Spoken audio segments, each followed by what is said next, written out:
The Gerik-Tanah Merah route is back in the Tour de Langkawi after a lapse of 9 years. The route has been introduced for the 20th edition of the event, which will be held in March. The Gerik-Tanah Merah route is regarded as the most scenic stage as it runs past lush tropical forests and is marked with a tough climb to the top of the Titiwangsa range. Youth and Sports Minister Khairi Jamaluddin says the decision to hold races in the East Coast will help to show how the badly affected flood areas have now recovered and the people have got their lives back on track. We have sent both from Human Voyage as well as our own technical officials to inspect the routes.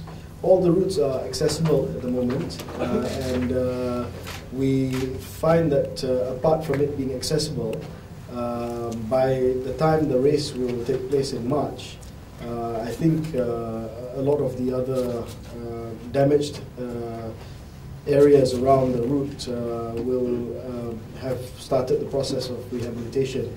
And we feel that just because there were major floods there, doesn't mean that we shouldn't bring the race there. It's something that I think it's good to show that life goes on and we can still bring events there.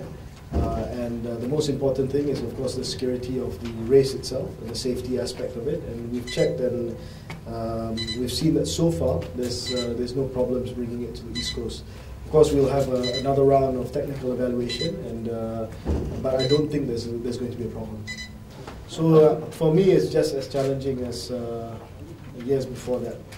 But the other thing is kita kena bagi peluang kepada Human Voyage because this is the same as starting from scratch, sebab dia mengambil alih penganjuran ni. So they have to scale down a bit and they have to start building up the race again. Tetapi dari segi matlamat jangka masa panjang to get the private sector back to organise sporting events and not MSN, I think this is the right decision. Dan ini juga dapat kembangkan bagi industri sukan. Then government gets out of the way from organising all these things. This year's race will have 2 fewer stages compared to last year and the overall distance shortened.